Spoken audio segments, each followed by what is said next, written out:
Welcome to the Housing Market Podcast. I am excited about the episode today. We get a chance to do something a little bit different and talk to two world-class mortgage lenders, Lori Richardson and Matthew Hibler. They are awesome in Denver, Colorado. You're going to get a chance to meet them. But they talk about several things. First of all, the power of a great relationship in our business. Second, you're going to hear them talk about being uncomfortable and what you need to do in the business today to get your message out. But overwhelmingly, you're going to hear how much they care about the business they do and the people they work with. So, our goal at Keeping Current Matters is to give you the resources you need to be the expert to the clients you serve. And this podcast does it. So let's jump right in. Well, Lori and Matthew, I am excited to have you on the Housing Market Podcast. Thanks for making time to join us today. Absolutely. It's a pleasure. Listen, we had a chance to catch up before we started recording here, but I am grateful for it. The two of you represent, in my opinion, excellence in lending and both have strong reputations, backgrounds, experience as mortgage advisors and experts. And so I'm excited to have you on the podcast today. And before we get started, just maybe give people a sense, and Lori, maybe go first, of your experience. You and I have known each other 20 plus years in the business. Give people, a sense. You're in Denver, Colorado, and your business, and then Matthew as well as production partners there. Yeah. I, like you've said, I feel old when you say it that way, David, that we've known each other that long. But the reality is I have been in the business for 37 years this year, which is crazy to say out loud. We are in Denver, Colorado, and I've been doing it for a long time. And Lori says 37 years, but what's great is that it just keeps energizing her. So it's like she's in her first year. It's so cool to watch. I'm in my 21st year. So long enough to see some market cycles, which is appropriate to our conversation today, and got in. Matter of fact, when I entered the market, it was right after 9/11, 2001, and the financial markets had a shift. And then I've been on this ride ever since. So, interesting looking back on that. Yeah. That is for sure. A lot of cycles and the experience that both of you have in navigating that and helping people navigate the process of financing for buying a home. So I'm grateful for you joining. And here was my thought today. And here's what I hope somebody walks away with. Just an idea they can implement in their business. Certainly interested in your perspective on this market and the shifts that we're seeing as we wrap up the year here. We started last 5 weeks. We've seen mortgage rates fall each week. That's exciting. We want to see more of that going into next year. But give me a sense right now from your perspective on what production looked like for you back during, what we've called at KCM the unicorn years. And what's that looked like this year, just to give people perspective of the number of families and folks that you're helping right now? Yeah, and I'm a little bit of an anomaly there, David, because I have had some pretty serious health challenges over the last couple of years. Mm-hmm. In the unicorn years, as you guys call them, I always loved that term.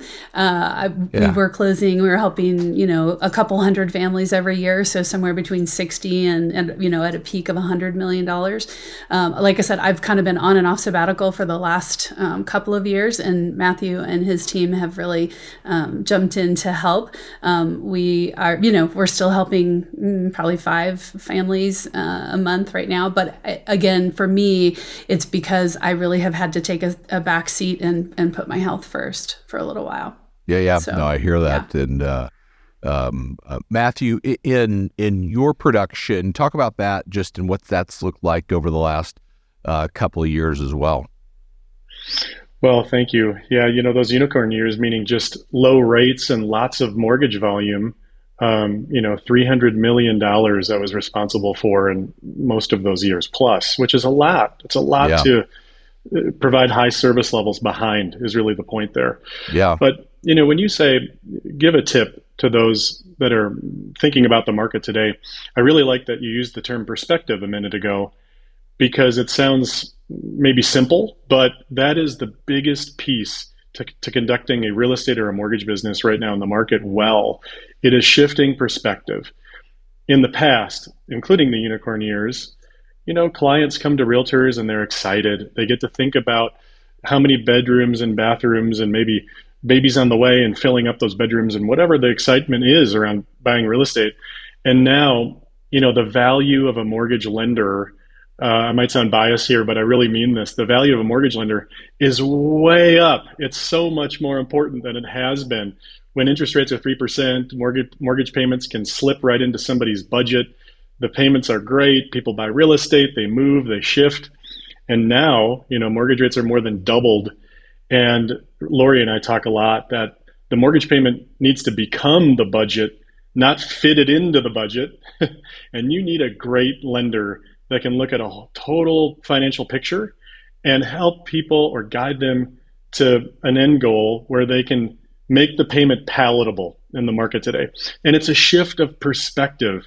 So realtors need to slow down and go, you know what? I knew some lenders that were doing just fine with interest rates of 3%, but where are the lenders that have the expertise? Because how they conduct themselves and speak to my client makes all the difference between a client going, I'm intimidated, to I can't wait to buy this house. Right. No, I think it's such a valuable point. I've always said, and we've felt like at KCM, the best agent, the knowledgeable agent working with the knowledgeable and professional lender is the ultimate outcome for the client. So here's my question for both of you. I'd love your perspective on this, because I think folks probably fit into one of two camps. I have that relationship or I don't. And so if you have it, awesome, right? That is really, really good. If you don't, whether you're an agent or you're a lender, how do you go about finding that? I think it's one of the most critical questions, David, in the business. And like I said, all of us on this call and probably folks listening have been doing it for a long time.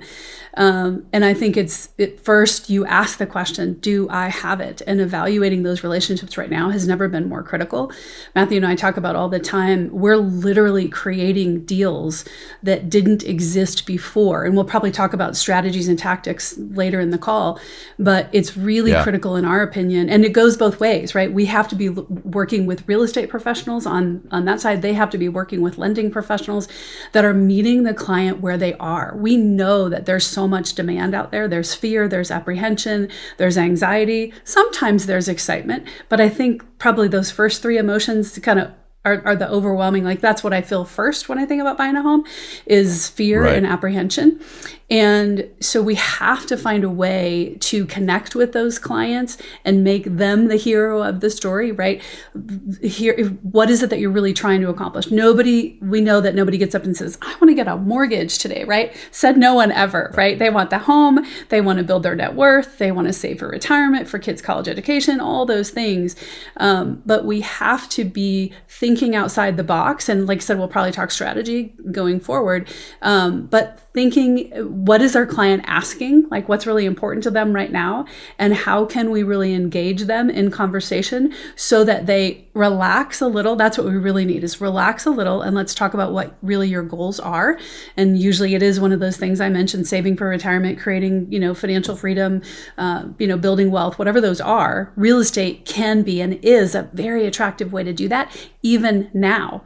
And so it's helping people shift from, okay, let's sift through the noise and really understand, yes, rates are higher than they've been in a very, very long time, but let's sort out the noise and figure out what the opportunity is to help you execute on what your true goal is and use a 7% rate to help you do it. So I think it's really asking the question, number one. Number two, listening to the folks that are in your marketplace that have a high level of expertise, that care more about the client than they do about themselves, right? If they're out there beating their own drum saying, I'm the best lender.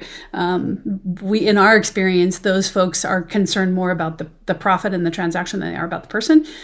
So really listening to some of the things that are being said out there, and then finding someone who has a heart to serve.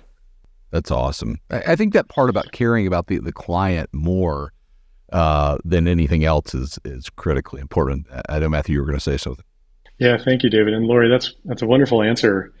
When you say, David, how do you find that relationship? Just like when you start your day, a lot of people find meditation and contemplation and they just clear their head. Well, do that with your real estate business, or if you're a client or an investor in the real estate market, do that for yourself. Who can serve me better right now? Because it's critical. The value of an experienced lender full of wisdom is higher than it's ever been, that value. Right. And so a lot of realtors, maybe they're intimidated when they talk to their client because they want to keep the client excited and engaged and in this happy spot. Well, question your client and say, how did you find this lender? And you might be surprised at the answer. It might be, well, I walked into my bank and this person was there in the corner and I just talked to him. Or, I went online, which we hear about a lot. Right. And you're not being served as well when you find this lender online that you know nothing about or doesn't know the local marketplace. So what I'm trying to get to here is I'm encouraging, contemplate your business, align stronger with lenders. Lenders are aligning stronger with the realtors that are professional. Right. I saw a stat, David. I think what they call the cancellation rate of real estate contracts, or the fallout rate, was like the highest it's been in, I don't know the number, I'm guessing 20 something years. Yeah. And when I think about that, why? Well, the market is what it is, and affordability is a challenge, of course. But I also think it's the people guiding that transaction. It's the realtor, it's the lender. It might even be the insurance agent. It might be the title agent. It's this all-star team and lineup that's needed right now to help people see how real estate can be affordable, because I'm very convinced that now is a wonderful time to buy. It makes all the difference, and the fallout rates would be lower. And so people scratch their head, what's up with the fallout rate? It must be inspection negotiation. I like to think, no, maybe a portion of that has to do with a home inspection or something like that. The rest of it has to do with the professionals behind the real estate contract. Right. And I would take it a step further. Do they know what they're doing? Do they know how to navigate this market? That's why deals fall out, right? Is folks aren't experienced. They haven't been through the cycles. They haven't been through the situation. So let's talk about that. And then I want to get into, Lori, let's talk a little strategy here in just a minute. But tell me, from both of your perspectives, whoever wants to take this, talk to me about what you're seeing in the market right now. We went through the fall and we saw rates rise. Now we're seeing rates come down. I know you don't have a crystal ball unless I can't see it right now, but tell me what you're seeing and tell me what you sort of see going into, the spring as we cross over into next year. You're right. When I look back, let's just say 6 months through the summer, rates were the highest level they've been in 23 years. Right. So we hit that point. I think the average mortgage rate across the country crested above 8%. And there's a lot of psyche behind, okay, what does 8% mean? And then, of course, there's a mortgage payment that results that looks high. So I like to segment, David, a good answer to your question into, there's demographic that we're serving, first-time home buyers, and then those that are moving into different pieces of real estate. So what we're seeing in the market, when I kind of separate demographic, is, first-time buyers are looking at, how do I enter in the market? I hear I can create wealth. I hear it's a good thing. And I hear I can paint the bedroom wall whatever color I want versus my rental. But then they get with the lender, and the lender says, hey, your mortgage payment, say 2 years ago at 3%, maybe it was going to be $2,500 a month. Now it's $4,500 a month, or whatever the example is. And then at that moment, whether the buyer, the first-time buyer admits it or not, they freeze. And so then what we're seeing in the market, or at least the guidance that I'm giving here again, is when you were paying rent, you were also saving money on top of that to then get into the housing market with a down payment. Well, if you accomplish the housing purchase, you might not have to save as much. So why are you comparing simply just the rent payment to your mortgage payment? How much were you saving on top of your rent? And then let's compare that to this quote unquote higher mortgage payment that you're now faced with. And then the light bulbs start to go off. And, we just, when you say, what are you seeing in the market in those summer months when rates were 8%, conversations like that took a long time, and people were then really appreciative. But I call it, every conversation was a heavy lift. Right. It wasn't just a 15-minute call. You got a 3% rate, run out there and buy something. It was like, hey, wait, who are you? How can I serve you? Like Lori said earlier, what's your goal? but now let's really break down your budget. And hopefully by the end of us establishing some rapport in our conversation, you'll trust me because I want to give you good guidance, right? And then the move up buyers, they're comparing what they had versus what they're going to get into. And that's rough, right? Right now. Oh man, is it rough? Yes. There's a housing inventory shortage. So, that's a basis for a lot that I say right now. It looks like we're going to be in a perpetual housing shortage for who knows, a decade, right. 12, 15 years, who knows? Of course, the builder partners of ours like that and it benefits them, but that's besides the point. So, we do think any real estate investment, if you're guided well, will be a good one and you'll end up with a lot of equity down the line here. But yeah, it's rough. So some of those people, even though the housing inventory is short, this is a little bit tough to say right now, but those that want to buy a different piece of real estate, some of them were encouraging to convert their house they were living into a rental potentially, because if that cash flow per month, rent versus mortgage payment, can help offset this new higher mortgage payment. Of course, you have to have money to put down that's not trapped in your current home equity, and that's a whole nother topic. But, as you can see, Lori and I go in lots of directions when we have these talks. Right. There's just a lot of ways to then create this next piece of real estate at an 8 or now 7% interest rate, where we can help people figure out, how can I afford this thing? So when you say, gosh, it's rough to contemplate, what do I have now and what can I move up to? It is. But there's some tactics that we're using, like renting your house, or maybe your equity position is now bigger and your down payment's larger on this new house. And let's clear out your other debt and make this mortgage payment your whole budget. Right. Now it's affordable. It's a great point. And when I say it's tough, I think certainly the inventory issue, we all, people listening to podcasts certainly are familiar with that. Anybody that's in the business is familiar with that. The tough part comes if, I'm sitting in my home and I've got 2 3/4, 3%, 30-year fixed, and now I'm looking at moving up and that. I'm interested in both of your perspectives on two things. One, the enormous amount of people in this country, and we've talked about it extensively at KCM, that have a great mortgage rate on their home. And good for, that is amazing for homeowners across the country. What's the impact of that going forward? And love your perspective on that. And second, the impact going forward of the tremendous amount of equity in homes today, because they both will be put to work. And I agree with you. I think if somebody has a home and they've got a preferred interest rate, they're going to keep it. I don't know if they're going to sell it. They're going to try to convert it to a rental. Are you seeing that? And what are you seeing in those two areas in folks with the rates and in equity? We're seeing a lot of folks with very, very low interest rates. And as Matthew kind of alluded to, I do think that some people will become what we call accidental landlords, right? They didn't purchase this home thinking, okay, I'm going to keep this forever and then I'm going to rent it out. But for so many folks, David, it's helping to build their net worth by going, oh, wait, maybe there is equity in my home that I can release and purchase something else while maintaining that residence and keeping that low rate. We're going to see a lot of that.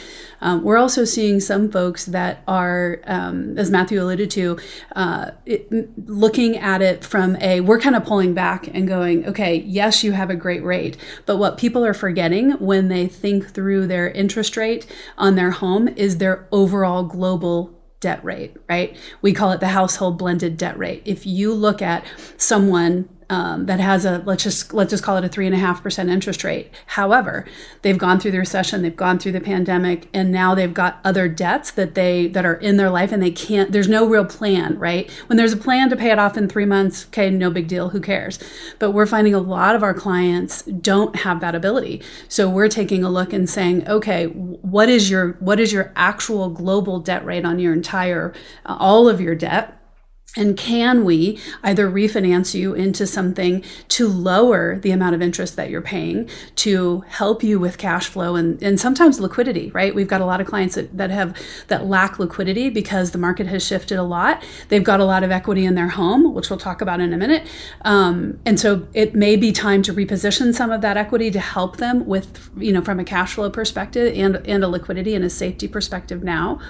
But we're also looking at, for some clients, what would it look like if you were to either keep that property as a rental, like we said before, become an accidental landlord, or sell it and actually move up to something. Let's pull back and look at it 5 years, 10 years down the road. Even if you gave up your let's say somebody doesn't have the ability or doesn't have the desire to keep that home and buy something different.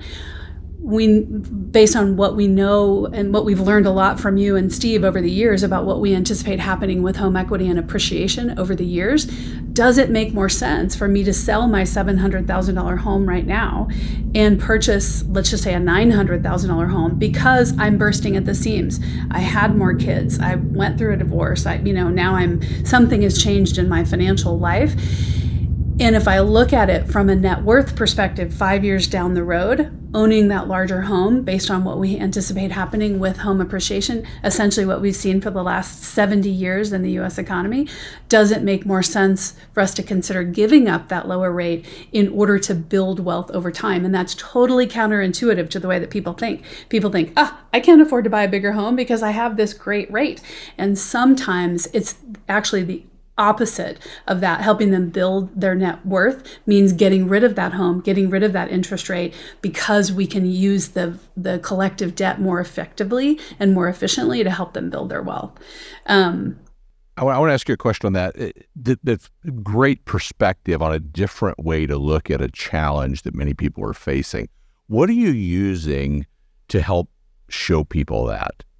The blended household blended debt rate? Yeah, we have a couple of tools that we use. MBS Highway has an amazing tool called a blended debt calculator, and it's a very simple. We can all print it out on our HPs, but it's a very simple way to show people, here's all of your debts, and you can put in literally line by line what each debt is, and it actually does a weighted average of all of that debt.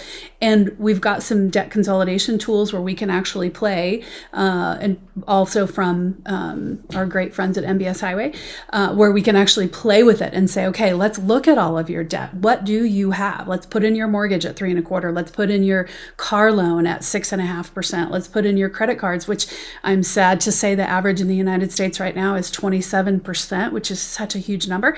And then Crazy. We can play around with it, and we can go, what if we pay off this debt? What if we pay off this debt? What if we leave this debt? And and they can literally watch that household blended debt rate in front of their eyes going, oh my gosh. Then from there, typically we will go into a Mortgage Coach Edge, a total cost analysis, taking that information, saying, okay, now that we know that, what would it look like if we were to reposition that debt or that equity some other way, whether it's a cash out refinance, whether it's a keep this home and buy up, whether it's sell this home and buy up. We're using those two tools from both of those to really give a visual, an accurate visual of how it can help them grow their net worth. Because the nice thing about both of those tools is it shows them in real time, what would it look like if we reposition this today, in 1 year, in 3 years, in 5 years, in 10 years, in 20 years, whatever term we want to look at. What does it do to your net worth to make some of these moves and decisions now? It's so great, Lori. I'm going to piggyback on that because it's exactly where lenders need to be right now. And, David, when you evaluate what happened to the housing market the last 3 years, those that owned a home, likely their home appreciated a lot. Right. Americans are equity rich. Those that have owned, say, longer than 2 or 3 years. And they forget, because there's no bank statement that arrives in your mailbox every month that says, here's your equity as a statement. You don't know. It's kind of this invisible number. Well, just to piggyback again on some of Lori's points that are wonderful, consumer debt has hit historically high levels. Inflation has taken its toll on all of us. Right. I mean, home equity line usage and applications the last couple of years have been the highest they've ever been. And by the way, those rates are indexed against the federal funds rate, and the Fed hiked that sky high. Right. So the average home equity line is 9 to 10%. On top of that, consumer debt with credit cards hit well over $1 trillion, first time in history, because inflation took its toll. Gas was more expensive, groceries, everything you were doing. So with equity rich, being part of our picture in America, with consumer debt at historically high levels, marrying those two right now is really wise, and mortgage lenders can do that. Financial advisors, arguably, they might forget about home equity wealth when they're evaluating the portfolio of their clients. And so with this blended rate piece, people like to have a number. People like to have a credit score, for example. Like, I'm an 800 and I'm very proud. Right. They make themselves a number. Well, we can make you a number with your blended household rate. Your credit card's at 22% or 27%. Your home equity line's at 10%, and your mortgage is at 3%. We're going to put all that together in our tool. Here's your number. You're actually a 6. You're a 6.5% blended household rate, even though you're still touting this 3% mortgage rate. That's just part of your picture. And so that's the tool that's moving people to, hey, mortgage lender, help me. I haven't admitted it. The other thing about admitting consumer debt, it's like going to the doctor, David. I'm in my 40s, and when I go to the doctor, I'm getting something checked out. I don't also go like, my elbow hurts and my knee hurts. I kind of hide that because I'm proud. Well, it's the same thing with debt. Consumers call their mortgage lender and they talk about their house, but like, your credit card hurts and your equity line balance hurts a little bit. And unless you talk to somebody who is an expert and cares like Lori and I, you're not going to scratch the surface on that and get to this point where we can use a blended rate tool and help you evaluate your mortgage wherewithal or your financial wherewithal. Yeah. So it's such a good point of the things that we all have, whether it be debt or things like that. They're like, I'd rather not talk about that, or whatever the situation may be. Most real estate agents know what's happening. Good agents understand what's happening. But great agents, they can explain what's happening. At Keeping Current Matters, we help real estate agents become experts. With market insights and marketing tools, you'll not only stand out, you'll thrive in any market. Keeping Current Matters. Be the expert. What do you see going into next year? What's it going to look like from a mortgage perspective, to the degree that you can say? I hear that sigh. Lori. Yeah, I just was thinking I'm going to get my magic 8-ball. I'll be right back, which I actually have. I think that again, it's a great question, and I think it's really, there's so much going on in our industry right now, and I think, again, for us, we want to help people seize the opportunity in the marketplace. And like I said, when I got into the business, you guys have heard me tell this story many times, rates were at 18.5%. 18.5%. There used to be what was called a max VA rate back then, where you couldn't charge higher than a certain amount. Right. And it was 18.5% when I got into the business.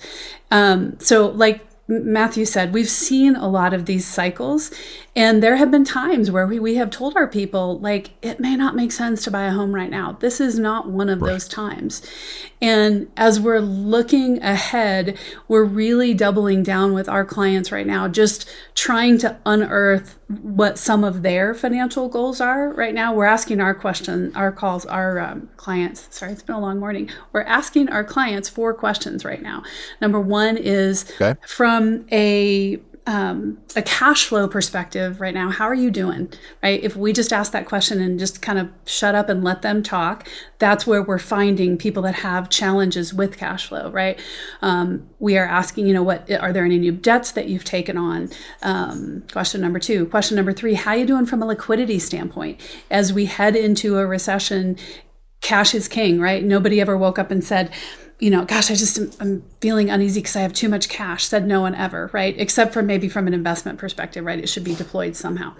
And then the 4th question is, what goals do you have going forward, right? Either through the end of this year into 24, 25, the next 5 years. And asking those questions of our current clients right now is helping us find people with needs. Now, the funny thing is, almost every single person that we talk to, David, in my case, almost every single person has some kind of need. We talked to people that I had a client with a conversation with a client the other day who clicked the wrong button on a tool that we, on a HomeBot Real Estate Wealth Digest. And she goes, oh, I'm so sorry, I clicked the wrong button. I'm like, it's okay. Tell me, and we kind of walked through the 4 questions. And she is now pre-approved, getting ready to make an offer this weekend on a new construction home because she's outgrown her home. it was in the back of her mind, but it really wasn't at the forefront of her mind until we actually started probing and asking those questions. So I think in terms of what we see going forward, we aren't, and I'll let Matthew speak to the rate piece of it, we are anticipating that we will see rates drop. We know that rates follow inflation over time. But I think the other piece for us in looking forward is you guys both alluded to, we're sitting at a time in the United States where people have a massive amount of home equity. We also have folks that do have debt, and there are options and things that we can do to help them with that. But I also think about the not so much the millennials anymore, but Gen Z, right? We've got this generation. My daughter is 23 years old, and she's kind of looking at, okay, she's been saving for a condo since she was 8. But she's looking out at this landscape going, gosh, how am I going to do this? Right. We need to be able to find ways to, again, meet those people or those kids. I'm going to call them kids because I have one in that age group, who want to build wealth. I look at, the way that I was able to, could have retired many, many years ago because I bought real estate at an early age, and it really shifted the way that I was able to retire. We want to take that to these Gen Zers and the millennials at a time that's really challenging for them, but their parents have a ton of amount of equity in their homes as well. And there are ways that we can come together with those folks. Dave Savage started a company called First Home IQ, and their mission is solely to help this new generation of students and probably teachers, if we're realistic about it, become really, really smart about buying a home and understanding how it can help them build their net worth. So I think it's kind of a long answer to a short question, but what we see going forward is finding ways to bring that message of financial literacy to the marketplace and help them access different ways, think outside the box, and find, again, a different perspective on how we can look at this to help them achieve their goals, which is typically building wealth, right? There are lots of different forms of that over time. So it's really meeting them where they are in the throes of an industry that, it's been challenging. We've seen a lot of people get out of the business. I think that's probably going to continue. But that means that the folks that are in it to win it have to be really creative and thinking of ways to help people shift their perspective. It's really good. Yeah. I love all of that. And Lori and I speak the same. What I'd put, on top of that, to kind of make these points as clear as possible, because we're passionate about these points, is that next year the real estate market will be busier. That's my forecast. That's my guess. It's my opinion. Sure. Now, why? Well, when I look at this year, 2023, mortgage rates kind of hovered in the spring in the 6s, and then we crested up. We went into the 7s for a while. We hit 8. There was a point within all of that, I want to say it was early summer, where the mortgage rates were at 7.5, and they came back down quickly to 6.8 on average, 30-year fixed average APR. And the phones got busier. That was the break point. We've seen a break point. So you could probably track that. I'm sure Keeping Current Matters has those stats, but mortgage applications, they sank once we hit the high 7s. They picked up when we hit 7 or 6.8, and then they sank again, or they went down. The stats went down again with mortgage applications and phone calls. Going into this next year, I think investors want to buy mortgage-backed securities. They're safe, they're performing. There's literally no default. Investors like mortgage-backed securities. They like the bonds. They want to buy them. It's a safe haven if we hit this mild recession or whatever we experience this year. So knowing that investment dollars will be there, as long as the government doesn't continue to flood us with more bonds, because we have a budget within our federal government to meet, as long as we don't get flooded, which I don't think we will, and mortgage rates sort of stay on this slow roll down, that's that break point that we kind of experienced in 2023, where mortgage application volume went up. So should investors show up for us and buy mortgage-backed securities? Should we end up in that mid to high 6 range this spring, 2024? I do think mortgage application volume will stay up. I think those buyers will enter the market, and I think real estate transactions will happen. And before we move on from it, I just wanted to revisit real quick You know, when people look at the real estate they own now, it's short-sighted typically as far as financial literacy and what homeowners understand about their real estate investment. David, a couple filing together as married can see $500,000 of home appreciation on their house, and when they sell, they can take that without a capital gains tax. And somebody that's single or an individual filing a loan, they can see $250,000 right now, as per IRS code right now, could always change.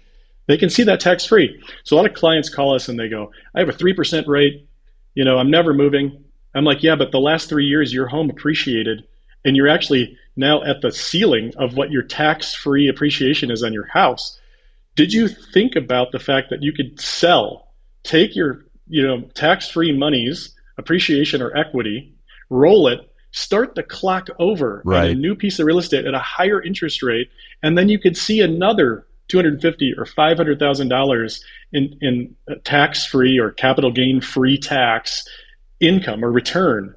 And so your investment's ripe. I like to use that term. Your house is ripe. You should probably put it back into the market, create inventory, and buy something else. If anything, just start the clock again on tax-free dollars that are free of capital gains. Such a good point. It's so good. I appreciate you sharing that with people listening, because I think there's this idea at times that can happen with somebody who owns a home where they say, we bought our home, we have a mortgage, and we don't need to do anything until we think we're going to buy again down the road. No, by the way, what you just said, we're never going to do that.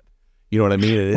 Or that this is my forever home, David. Right. People say that, and I think people learn that from the baby boomer generation, that where, they bought a home and appreciation wasn't happening as fast because you bought your house at $200,000, and so people thought they'd never hit that cap gain free tax amount. But that forever home conversation, I like to get people where they're lighthearted about that comment, and we laugh about it, and I explain the tax consequence and what they're really saying to me, and then they have more financial literacy as a result. Yeah, it's very interesting, and I've brought this up so many times, whether I'm speaking to a group of agents. 1000 Watt, which is a marketing and branding consultancy and real estate business, do a phenomenal job. They did a survey of potential sellers, those that just said we might, and 2 out of 3 were more likely to do something after they had had a conversation. Right? Somebody, and it's opening their eyes to what, these are the possibilities. This is what you need to be considering. So I appreciate you sharing that, because I know there are people listening that maybe you're a lender or an agent that doesn't have that perspective right now, or that partner. I want to wrap up on a couple of things, and I want to talk a little bit of strategy from one perspective. I'd love both of your just your thought on this. We're wrapping up the year. We're going to move into January, a time where a lot of people in our business go, okay, I want to make this the best year ever. I want to do things differently. From a strategy perspective, what are you both thinking about right now as we go into next year? And to your point, we are in a demand-based environment based on rate, right? And we have that, if you remember, at KCM, we published sort of overlaid demand with where rates are, and we will move into that. There is no doubt, and we will see that next year. To what extent, we don't know, and timing, we don't know that. But from a strategy perspective, what's on your mind going into next year? It's another great question, David. You're the king of them. From my perspective, we are looking at listening really deeply right now. I believe in my heart, spring home buying season for 24 starts right now. And how that starts is us doing a great job of understanding and listening to where our clients are right now. We know that there is more need than we can fulfill. As Matthew said, we're going to be in a below inventory environment for quite the foreseeable future, as you guys talk about all the time. So helping our clients really understand the value of, again, kind of pulling back. And as Matthew mentioned about looking at, your tax-free gain, what a shift for some people to think, oh my gosh, I don't have to pay taxes on $500,000 of my gain could be a game changer for the way that they're able to retire later. So for us, I would say we're continuing down the path of really listening hard and leaning in and asking maybe some of the more challenging questions, and finding ways that we're using the buy down. We started talking about this at the very beginning. The tactics are going to change, right? The strategy is how can we care for people and help them achieve what they are trying to accomplish. When Matthew is asking about the tax-free capital gain, it isn't necessarily, yes, they end up with financial literacy, which is a great outcome, but it's really help me to understand what your financial goals are in the long run, right? It's to build your wealth over time, and selling your home right now and getting rid of your 3.5% interest rate might actually do a better job for you. So it's really understanding that piece of it, and then helping. Like a tactic we're using right now is we're spending a lot of time with people, agents and clients alike, really trying to bridge the gap between, like, a great example is the buy down right now, right? There's a lot of agents trying to solve the affordability issue, which we know is there, with a price reduction, right? A $10,000 price reduction saves $65 a month, right? Is that approaching affordability? Maybe, maybe not. But a buy down can really, whether it's a permanent rate buy down, whether it's a temporary buy down, and we can make a case for both depending on the actual situation, but helping them really understand and bridge that gap and understanding the correlation of what they are doing to affordability. Affordability is the issue we are trying to solve for right now, and there's lots of different tools that we can use in our toolbox to do that, but it's understanding where they are and knowing we need to know every single one of our clients what their goals are, where they want to be in the next 2 years, 5 years, 10 years, in my opinion, because there will be times to execute on all of that over the next year and then the year after that. Yeah, David, your question of, looking at this next year, it's almost January, and planning. I will admit, I'm uncomfortable more so than I've been in a long time. And here's why.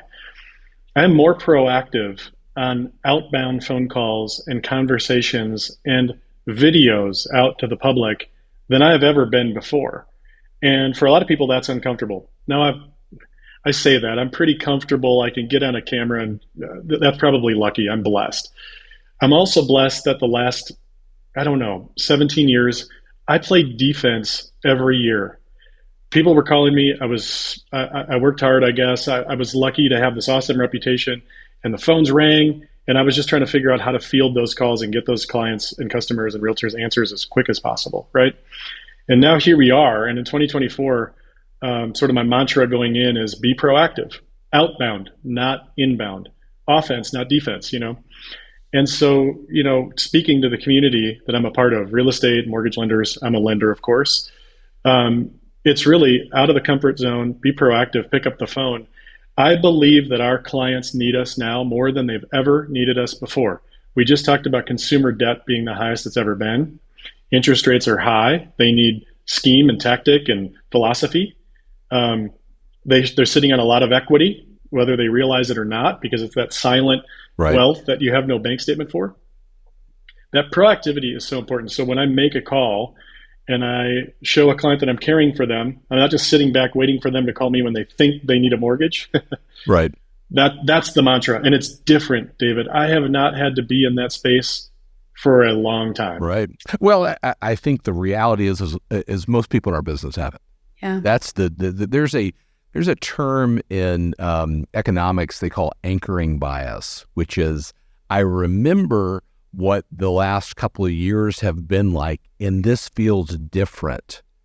When the reality is this is the more normal, the more operational. And I hear you in that, Matthew. And it's in our business. I think we all have gotten used to we put ourselves out there, or we say we're going to do it, and the job now is just who wants to transact, right? Who wants to buy or sell a home? Who wants to borrow? And it's different going into next year. And I agree with you 1,000%. And I appreciate what you both have shared over the last few minutes of Lori, from listening well going into next year to doing things differently, to putting yourself out there and to being proactive and having those conversations that, oh, by the way, are uncomfortable right now with some people. They have questions. The affordability question is a hard question. You have to have a perspective on it. You have to have perspective on where we're at right now, where we're going, and how can we help given that. Yeah. And one thing I'd add, David, just based on what you just said, is using tools like KCM, right? And Bridge Builders. Right. Having access to the data that you guys provide is what gives us confidence and what shapes our perspective, right? You give us the data, we can hyper-localize it, right? And help our clients actually understand that. But knowing all of those stats and then using social media, as Matthew said, I watched a great video on an attorney of all things. He has 7 million followers on social between Twitter, Instagram, and Facebook. Just amazing to me. And he started in February. In January, he had 2,000 followers, and now he has 7 million followers. And all he does is these great, his name is Jefferson Fisher. I'd highly recommend you follow him on Instagram. I just met him this morning. But he just goes on and does literally 45-second videos on, he's a personal injury attorney of all things, and he just goes on and creates things like how to deal with a hothead. And he's really great at communication. You'll see that from watching his reels. But he's just finding a way to add value to the folks that he serves. And I think it's the same for us. If we can take your information, your new product with the, breaking down the bullet points and really kind of basically spoon feeding it to us, is amazing at being able to take that information and chunk it down into bite-sized pieces. It's one of the things I've always loved about KCM. There's so much going on in our industry, but if we can't take it and make it digestible and understandable for a client, when we don't know what to do, oftentimes we do what? Nothing, right? But taking a tool like that to be able to have those talking points as the market continues to shift and evolve, absolutely game changer. But taking that and getting it out on social media and being somebody who just adds value, I think is going to be huge in 2024. Yeah, no doubt. And I appreciate you sharing that, and Matthew, you sharing that about being uncomfortable in that. I want to wrap, and I'm so grateful for both of you joining. I could continue this conversation, and you've given people ideas they can use going forward. But I want to say this. I want to give you just if you're listening, a little perspective on where we sit based on what you both just said. We have the ability in today's world to do that, to broadcast ourselves. The person that you found this morning, who was it again, Lori? Fisher. Oh, now I forgot his last name. What did I say, Matthew? Wait. I'll find it. Jefferson Fisher. Yes, Jefferson Fisher. Thank you. So I don't know him, not following him, but I hear you in that. He has the ability, we all do, to broadcast ourselves today. We didn't have that 5 or 10 years ago. So true. We have it today because here's the truth. The story is being told out there in different forms of media, and it's not good for us. At times, we have the chance to change that. This will be, I heard a stat the other day, the first presidential election cycle we go into next year that podcasters will have more influence in this election cycle than traditional media. Think about that from just it makes sense, right? People are listening in different ways.